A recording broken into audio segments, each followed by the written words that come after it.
It's just gone 7 o'clock. You know what that means. It's Topical starts right now.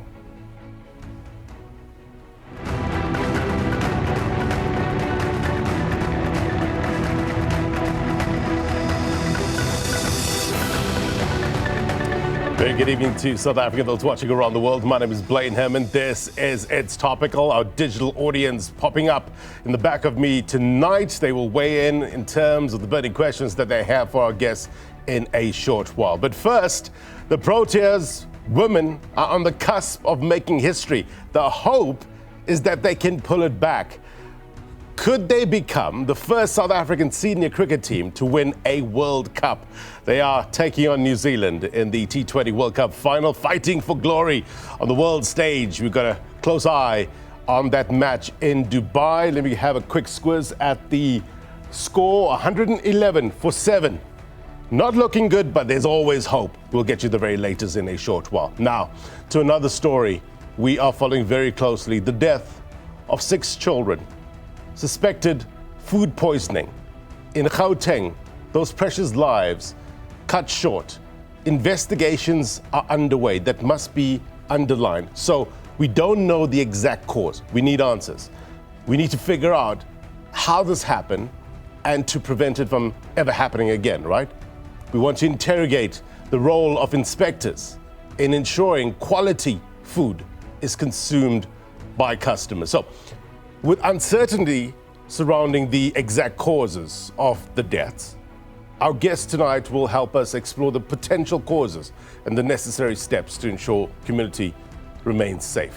Which brings us to the umbrella question, the question of the week. We ask you, what regulations would you like to see or put in place in order to safeguard children, safeguard communities, in particular with regards to sponsorships? Let us know at SABC News_TV. The application of the law, is this happening? What does the law say regarding the safe operations of sponsorships? Let us know at SABC News_TV. Perspective coming up.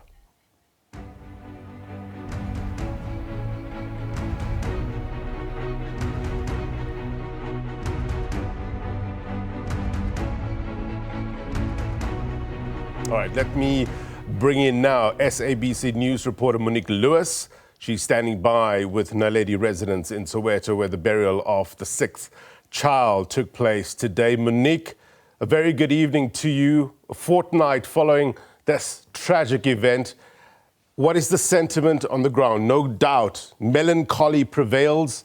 What are people telling you?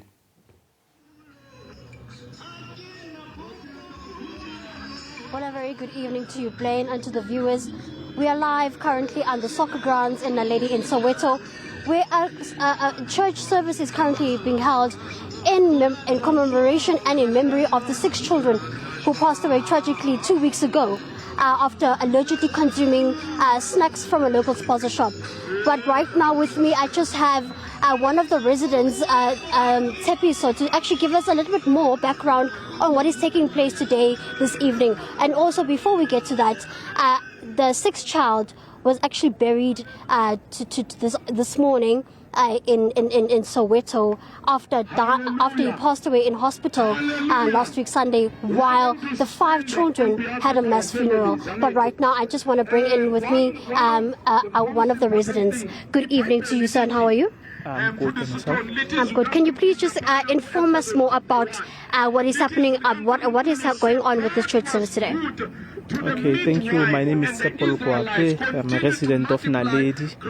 Today, the faith-based organization decided to hold a divine intervention prayer, community prayer. We were just going to pray about everything that has been happening in our community. You will know that earlier today, we buried one of our children. Last week, we had the other 5. So today, we decided that perhaps we need to start this journey, this battle with a prayer, so that tomorrow we know that we are organizing some community local spaza shops, South Africans that are owning spaza shops, will be starting a process to then deal with a lot of issues that have been actually engulfing this community of ours. So can you please inform us what has the government do? What does the government need to do? What more does the government need to do in order for this scourge of children being poisoned to end? I think one, from the side of our government and politicians, the first thing that they need to do is to love their country. I think that's the first thing. As a young person myself, I feel that the government leaders need to start loving South Africa more than they love their own pockets. Then beyond that, we then need to strengthen on the bylaws and legislations. You'll know that the role of politicians or government is to actually to make laws, legislations, bylaws, and that's what they need to do. As soon as they are done with the bylaws or in the process of doing the bylaws or legislations, laws, they then need to engage communities so that at least we know what is contained there. Then beyond there, we then need to have what we call it, we can have campaigns to inform community members, to inform local spaza shop owners about those bylaws so that people can work within the law. Thank you so much. That was one of the residents. But right now, I'm just going to bring into one of the reverends that is actually withholding this commemoration for the young 6 children who have passed away. Ma'am, good evening. Can you please tell us what, as the faith-based organizations, what were you guys thinking of when commemorating this event tonight? Okay, let me first introduce the people that has brought this together, faith-based organization. But because we are in Soweto, we've got Soweto Ministers Fraternal and also Shepherd to Shepherd. These are organization mainly here in Soweto. So after the sketch that has happened, we have decided to say we need to start now praying at the gates because we are the spiritual people. Now what we are saying is that after we have done everything and we cannot get answers, we need to go back to God. So what we are doing is say everything in life is spiritual. So when things are spiritual, now we have to arrest anything that is happening in our communities in the spiritual realm. And then, you know, it will be easier to be able to get more revelations as to why is this thing happening. So what we have said and we have started is that we're starting to pray around Soweto. So this one is the first outreach that we are doing. From where we are in Naledi, the next event or prayer, we are going to be in Diepkloof, which will be the east side of Soweto. And then the next one will be doing it in Dobsonville, which will be the west side. And then the north will be going to Tepiso. And then we'll end up in Protea, close to Lenasia. So these are our gates that we intend to going to have all these prayers so that we make awareness also, and also to make people to stand in the things of God. So, because always when things are happening, people start asking, where is the church? Now the church has stand up. The church has stood up. The church now is united to fight this scourge, to fight the evil that is happening in our communities. So that is why we are here today. Thank you so much, ma'am. That was one of the reverends at this church service tonight in order to just pray for the resident of Soweto.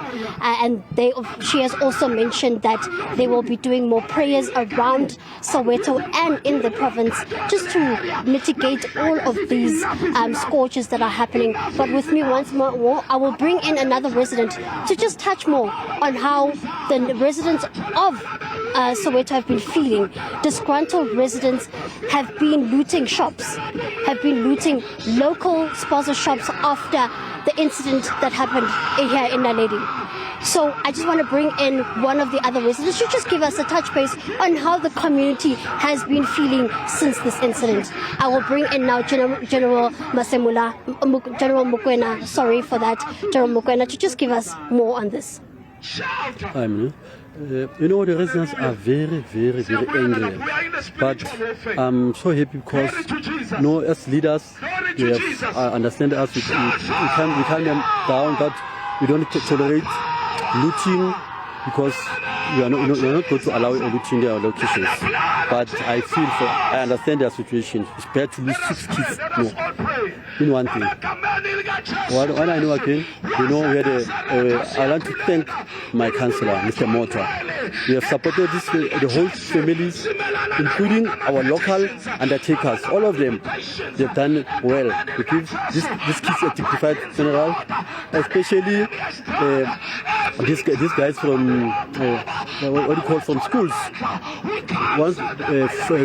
Some of them are from Karabo, Hawelo, and Katolopile, these kids. But I'm telling you, the mood is bad in the location, very bad. But at the moment, I still pray that the culprit must be caught. That's why now we are organizing prayers, because we don't want to speculate. I don't believe in speculating. We want to get the truth. I think the authorities must take these things very, very seriously. That's very important to me as a ward committee. After that, I think we'll get the right things. What kills kids? Thank you so much.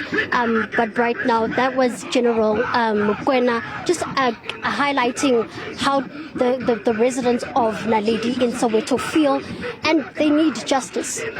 This has been a tragic incident, and if we can remember that after the tragic incident that happened in Naledi, weeks and weeks after, many children were rushed and treated in hospital for allegedly eating food that was poisoned. We had 74 grade 12 learners in Carletonville who were treated in different hospitals. We had 47 in Carletonville as well, and we had also children in Hammelskral and also in Mpumalanga and Bogotspruit. So it is a huge problem that we are facing as a country with this food poisoning that is happening in our children that are in schools. So it is a matter of whether the government will have to step in to do some groundwork and to tackle all of this that is happening. But right now, I would like to just also bring in the Deputy President of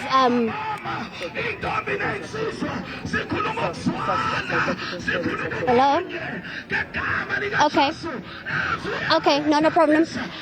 Okay, that is all for now, Blade, but from us, back to you in studio. Thank you, Monique. Appreciate perspective on the moment. It's worrying that parents are burying their children. Shouldn't happen that way, right? Seeking divine intervention. There's a lack of answers coming through. It's still an allegation with regards to this suspected food poisoning. We're going to try to get you some answers on the program tonight. Let's get straight to that and bring in our guests. We've lined up a number of people who are in the know. Prudence Moilwa, Head of Complaints and Investigations, National Consumer Commission.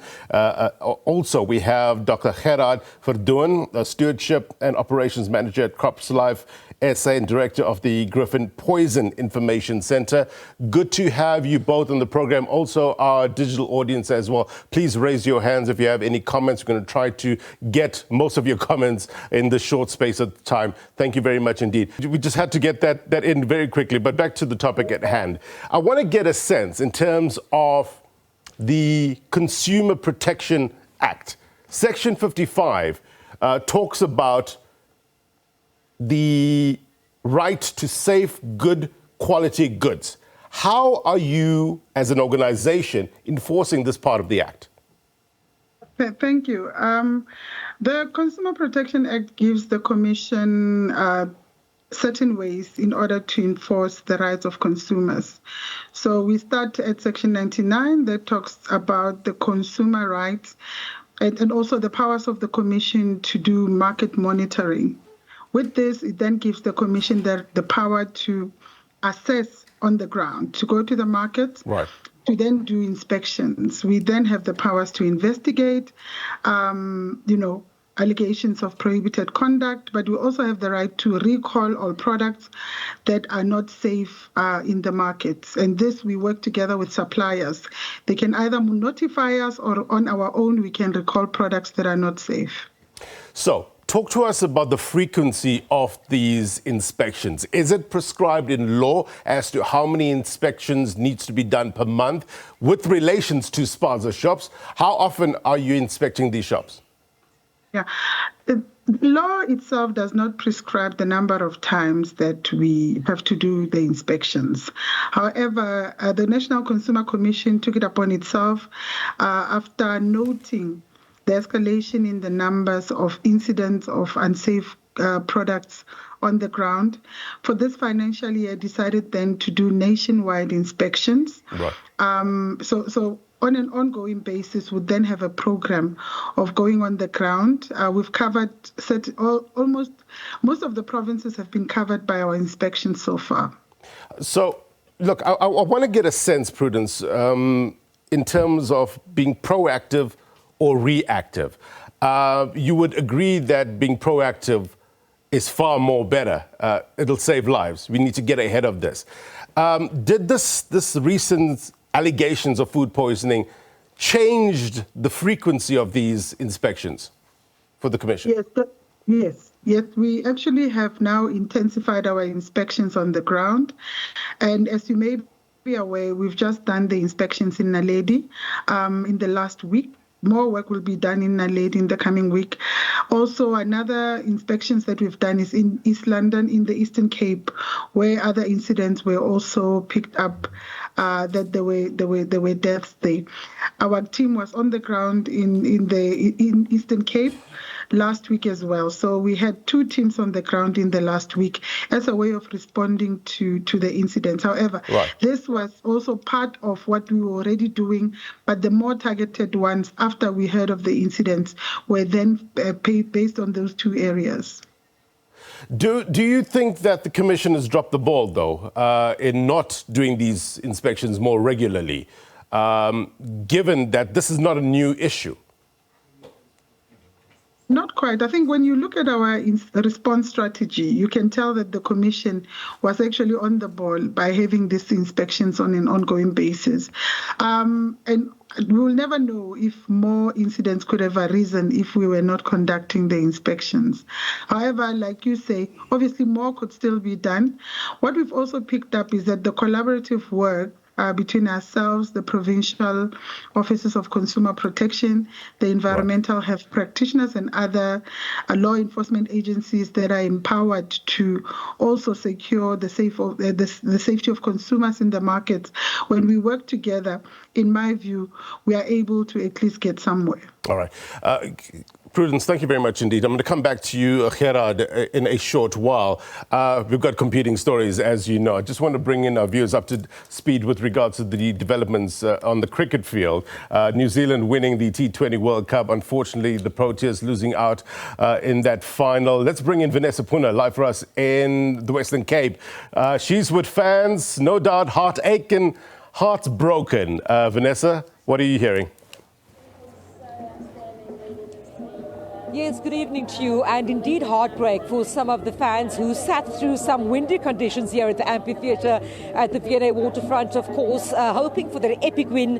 It would have been the first time, as it is now, for New Zealand to have won this tournament, but of course not going in our favour today. Almost reminiscent of last year's T20 final.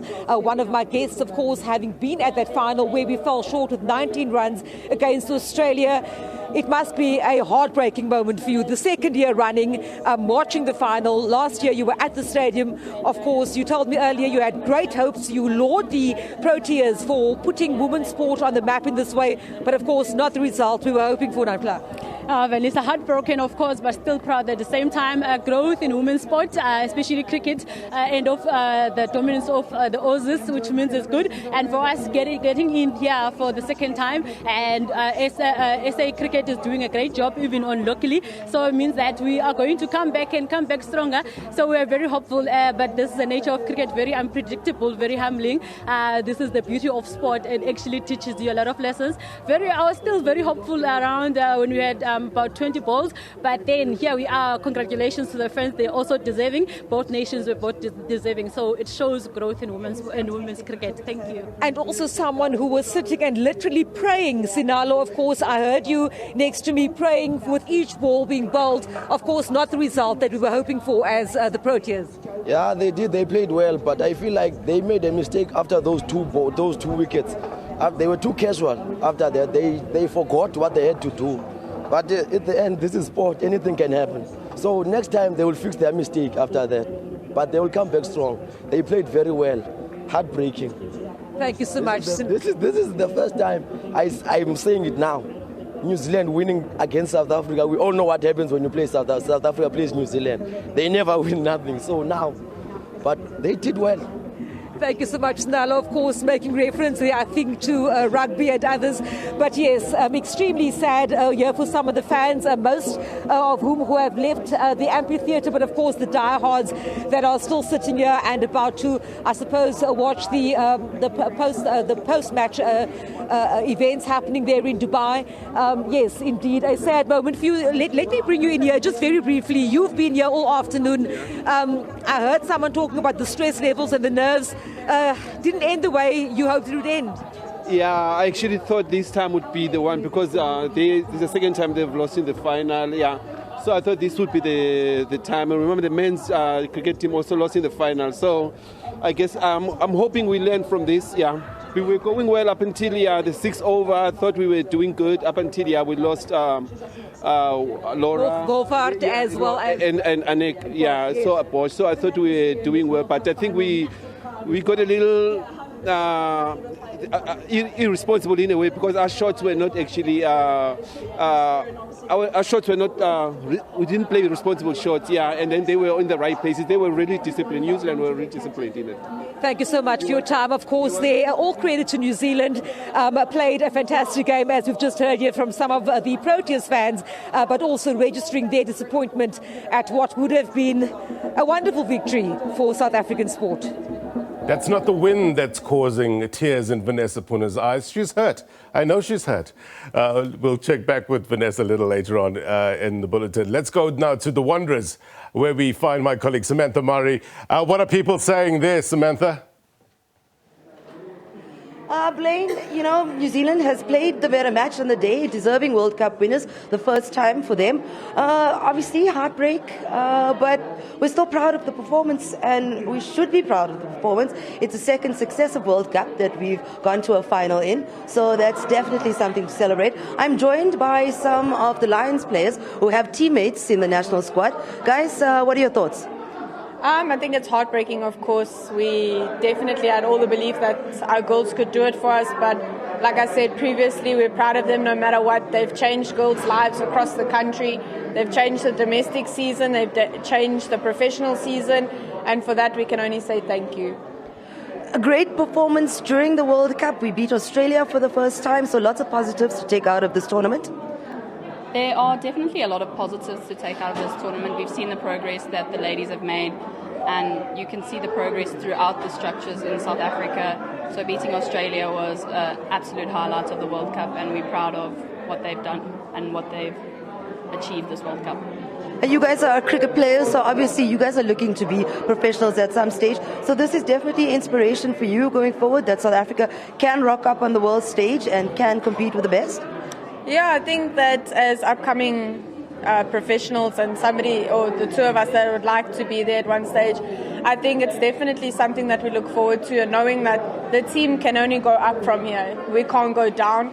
So a massive congrats to South Africa. We're so proud of you and thank you for everything, and that the younger generation is working just as hard to be there.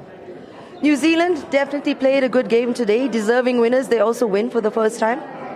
Yeah, definitely deserving winners. They've done well throughout the tournament, so we can't fault them today. It was an absolutely superb performance today. So congratulations to New Zealand. Awesome. I also have more other young fans here, also the future generation. What did you guys think? So obviously South Africa played very, very well. We're proud of her. We're here for her.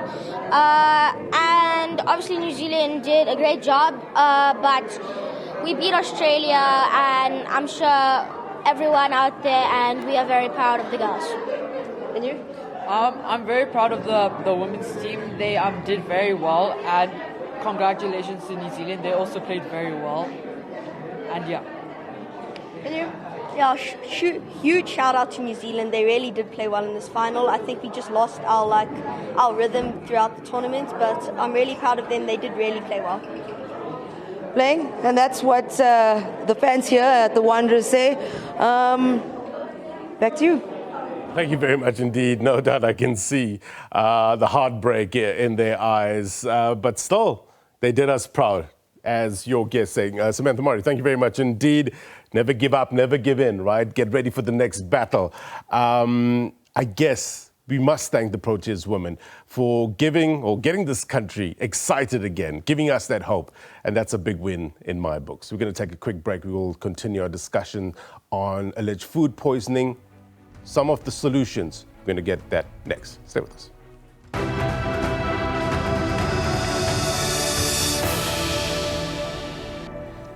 Welcome back. You're watching It's Topical. We're talking about food safety in light of the allegations of food poisoning. And we're asking the question, what sort of regulations would you like to see put in place in terms of spaza shops in order to ensure that the food sold there is safe for all consumers, be it children, adults, etc. Let me bring in Dr. Gerhard Verdoorn from the Griffon Poison Information Center. Doc, good to have your better mind on the program. Look, there's a lot of unknowns here, a lot of allegations with regards to the issue of food poisoning. So I think the better we understand what this is, the more we can try to figure out some of the solutions. Foodborne illnesses, what's the cause? Well, the two possible causes, given the fact that we've had this coming in South Africa for the last couple of months. The one is where it is food which carries a particular pathogen like Salmonella or Clostridium, which is obviously because food is off. And remember from a couple of years ago, even the Listeria outbreak. So that is typically where food is now on the shelf, which is expired long ago, especially vegetables and protein types of foods, and that will lead to a typical food poisoning where children ingest the food or people ingest the food and they fall ill within 2 to 4 hours after ingestion. But what we've seen most recently over the past couple of months is totally different. It's where people and children and adults for that matter eat food, and within a few minutes they develop severe nausea, severe vomiting, and unfortunately, like we heard now today, many of the people pass away even before they get to hospital or on the way to hospital or a couple of days after that. Now, that doesn't sound to me like a typical food poisoning. And I've said it how many times over the past couple of days that it is poison in the food, which is totally different. In other words, it is a pesticide. And we've referred very often to the issue of street pesticides. In other words, pesticides which is unlawfully brought into the country or unlawfully repackaged into small packets and sold at street vendors and spaza shops without a proper label, without any warnings and any precautions. And I do believe there's a lot of contamination at the food stalls where people sell the chemicals alongside with the foodstuffs. And I've got my own evidence because I went out last week to spaza shops and I found these pesticides in amongst the food stalls, right around the food. And secondly, it is very often sold to our poor people as what we call a rat poison. It's not a rat poison. Rat poisons are regulated. So these things are sold to people as if they will be able to kill rats. And people take them home and there's a calamity at home where there's a contamination or the bag breaks or people think it's pepper and stuff like this and they contaminate their own food. And before we know, the entire family is gone, or a lot of children are gone, or a lot of children get poisoned because somebody fumigated their home with unlawful pesticide, and the entire school falls ill because they all share a block of chocolate. So there's a difference between food poisoning and poisoned food. And I firmly believe we're looking much more at the latter than a typical food poisoning, because food poisoning doesn't kill. You get ill from that, but you recover. What we see now is a mortality of a lot of people, which is extremely alarming to me as a toxicologist and an environmentalist and a chemist. And that's something we need to talk about very seriously. The allegation or the possibility of cross-contamination, I just need to understand that a bit more. How easy is it for that substance to get into a food product? Does it need to be on top of each other? Does it need to be, without packaging? Just help us understand that. It's very easy. When I went out last week to street vendors and spaza shops very close to me in Kleberga, I found that there were street vendors selling the chemicals like LD-carb and things like methamphetamine right in between the foodstuffs. Now, the foodstuffs they sell are not foodstuffs in the typical food packaging, which is quite safe. The foodstuffs are open, so they sell them in an open little bucket or in a little beaker or in a little plastic tray. And in amongst them, you find those pesticides. Now, at the point of sales, there's a very good chance of contamination. Or they come into the spaza shop, which is most often very dirty and full of cockroaches. Then they fumigate it in inverted commas then with something like dichlorvos. And the whole place is full of dichlorvos, including all the foodstuffs. And they call it the foodstuff the children eat, like biscuits, are porous. They absorb the chemicals.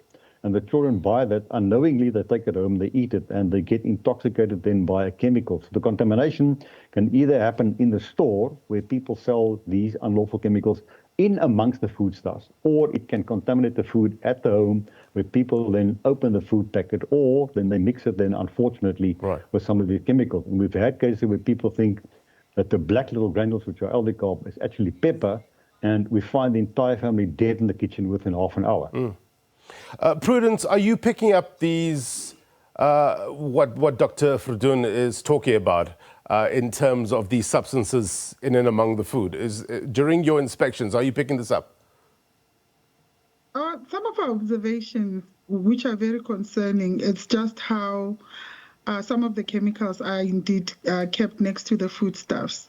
And I think also when we work with the environmental health practitioners during inspections, we do pick up that most of the spaza owners do not have the certificate of acceptability, which is something that is issued by the municipality when your environment is safe to sell food. And just the layout of your store and where you keep the food. So we have picked that up, that because they sell in very confined spaces. When you look at also the ventilation in the spaza shops, you know, a whole lot of other observations that we've made, wherein sometimes even when the food has not necessarily expired, but the way that it is kept in the spaza shop, there is potential that it is not going to remain safe for consumption. So we've picked up those issues in terms of just the layout of the spaza shops, the proximity, as Gerhard has already indicated, between the chemicals and certain products that should not necessarily be in the same proximity, where you can see that there's a possibility of cross-contact or cross-contamination. So when you pick up something like that, do you have the power to immediately shut down that shop? Yes, because we work together with the EHPs as well as the police that are empowered by the Health Act, where in severe instances where you can see that it's clearly unsafe, there have been spaza shops that were closed in the last week, and there have been also several arrests, yes. Do you know numbers? How many spaza shops have been closed?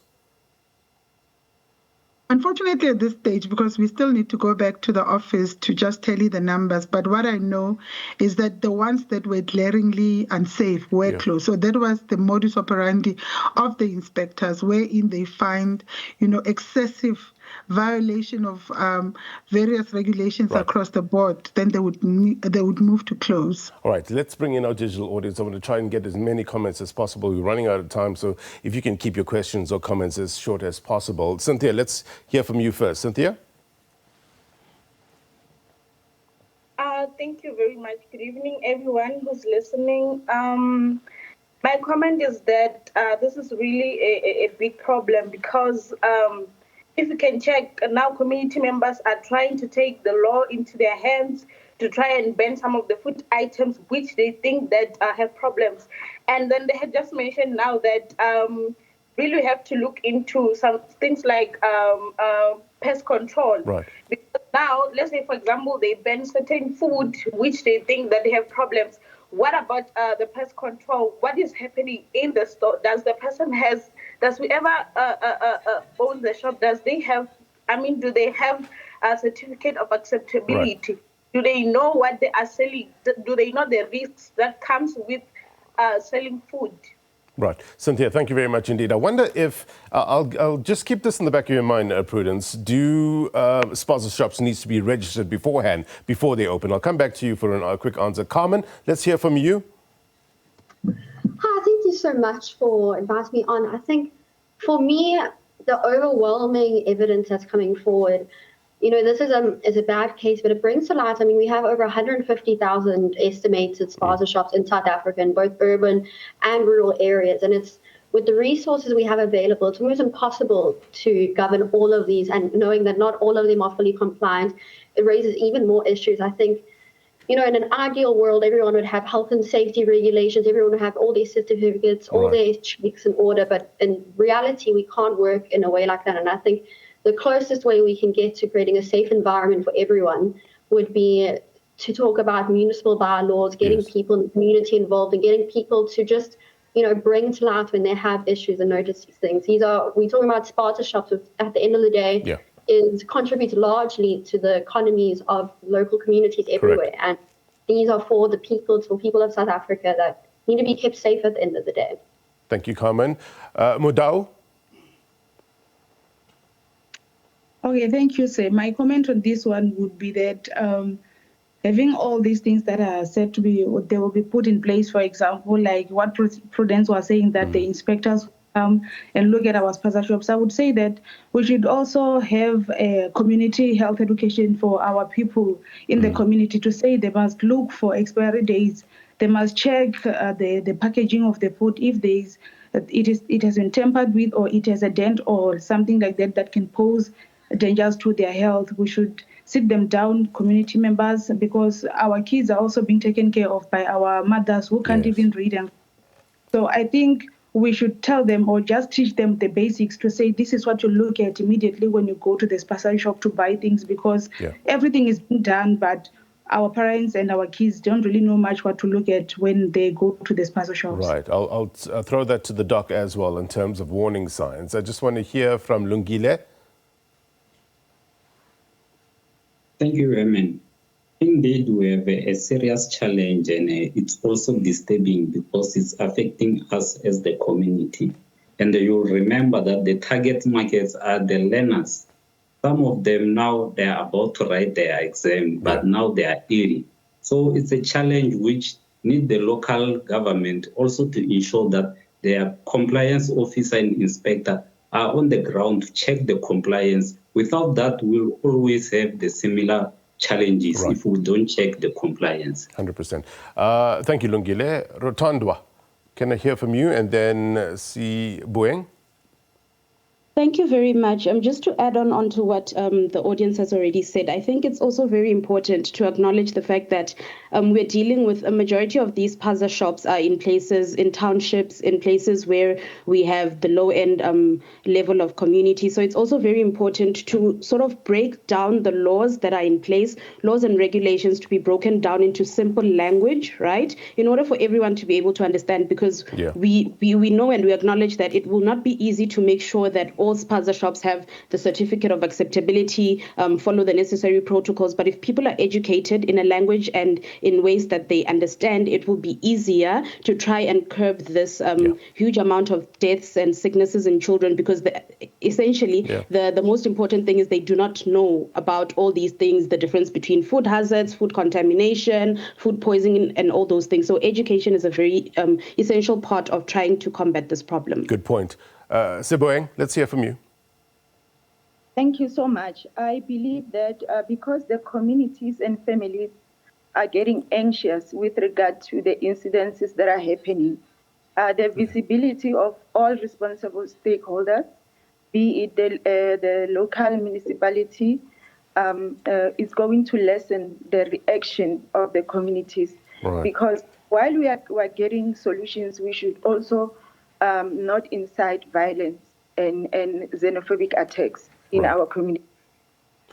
Thank you very much indeed, Siboeng. Let's hear from Tsembe before we get some comments from our guests. Tsembe? Good evening, and thank you so much for having me. I would also just want to add on what everybody is saying, that a large majority of the spaza shops and the businesses that are being spoken about are mostly found in townships and in rural areas. So there's a lot of anxiety and everybody wants accountability. So just to piggyback off what Suhain was saying, that it's important that stakeholders are also visible to show accountability as to we are acknowledging that there is such a crisis and that it's so vital to find a bridge between the community and how do we equip everybody with the knowledge of basic rules, because we are talking about all these certificates and the rules and regulations, but to the layman, to our gogos on the streets, it's not so easy for them to understand that there's cross-contamination when processed food has been, the shelf life has expired, when she can't read, but she's accessing the local spaza shop, which is the most convenient place for her, as opposed to having to go to a further distant town. So the spaza shop is an area for our people in the rural areas and in the townships. So we need to find a way to make it a safer place with everybody being involved. And so that's the strong theme that's coming out, Prudence, from the digital audience about the better education in terms of these issues. Talk to us about, just help us understand, does a spaza shop needs to be registered, A, before it starts selling, and is it inspected before it starts selling?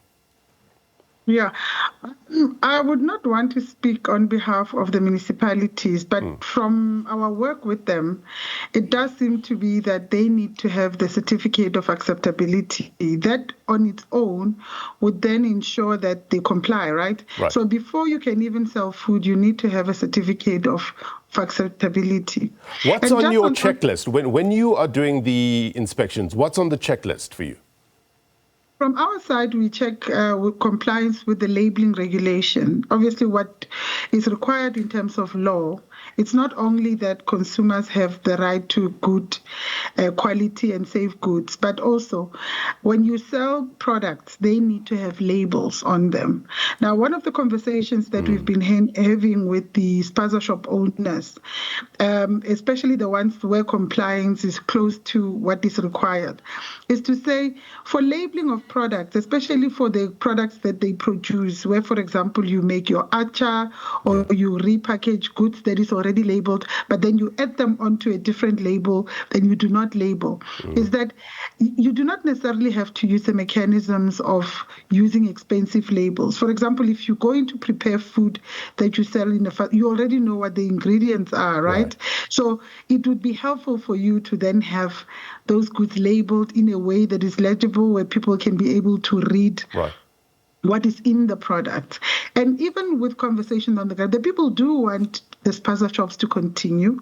They've indicated to us during the inspections, because we have those conversations, to say, rather get them to comply, do not close them down, because we need them, they're part 100%. Of the community, and we are closer now to having products and services close to where we live.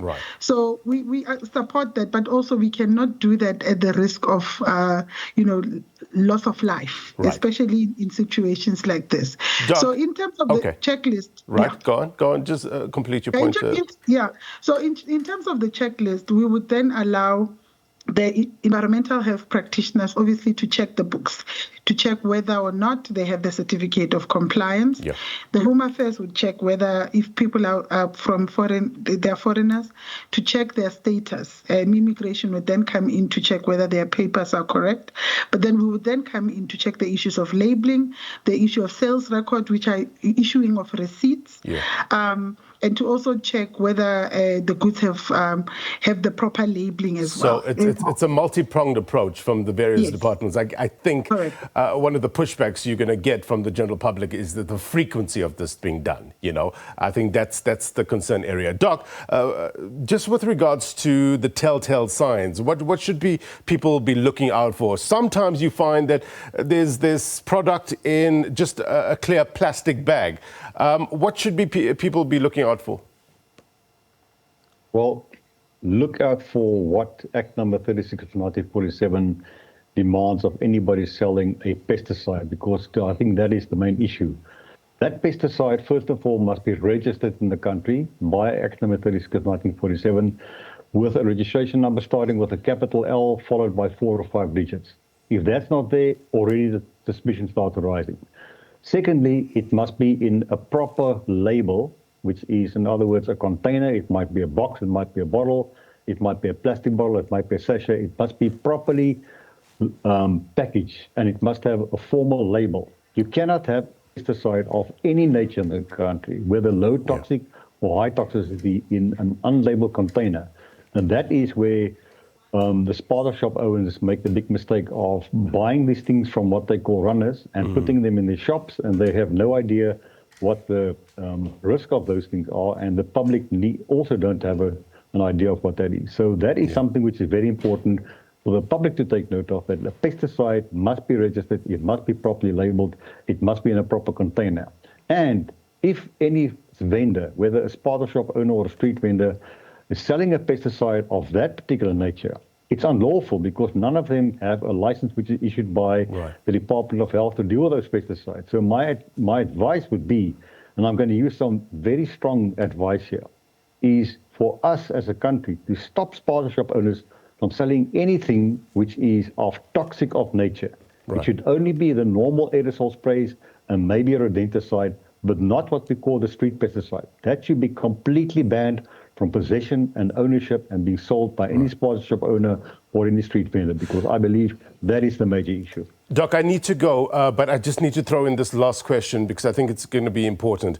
Is there a specific taste that this sort of pesticide or any of these toxins give off? So whereby if somebody tastes something that is slightly acidic or something like that, they can immediately spit it out?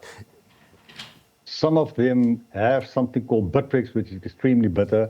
But we know that children younger than 4 years old don't actually taste the bitterness. And unfortunately, these things are often mixed with a foodstuff, which would then prevent them from tasting the bitterness. And by the time they've ingested it, it is virtually too late. So the deterrent in terms of the bitter compound doesn't actually work in terms of these human poisonings. Prudence, Moilwa, Gerhard, Verdoorn, thank you very much indeed for your expertise on this matter. Appreciated, value added to our digital audience as well. 1 hour is never enough, and we do apologize. We had to get to the news, the breaking news as well. But this conversation continues, and we appreciate your time on this matter. Thank you very much indeed. All right, before we go, here's my take. Look, when children die, it gives a nation pause. Their passing has broken our collective hearts, right? It's because you have empathy and you care, and it's important to care. Why? Because it brings us into action. There is so much that is a matter of common concern. It's about advancing our understanding on this issue for the purpose of protecting our children. I can just imagine the pain of the families of the 6 Soweto children that they're currently going through. After the tears, we wish them strength. But tears are words that need to be written. Novelist Paulo Coelho said that. It talks to putting purpose to pain and finding ways to prevent similar tragedies from ever happening again. And that's my take. All right, if you missed anything on this program, be sure to watch It's Topical on YouTube. Democracy 30 up next with Oliver Dixon. Until next week, my brothers and sisters, take care. Bye-bye.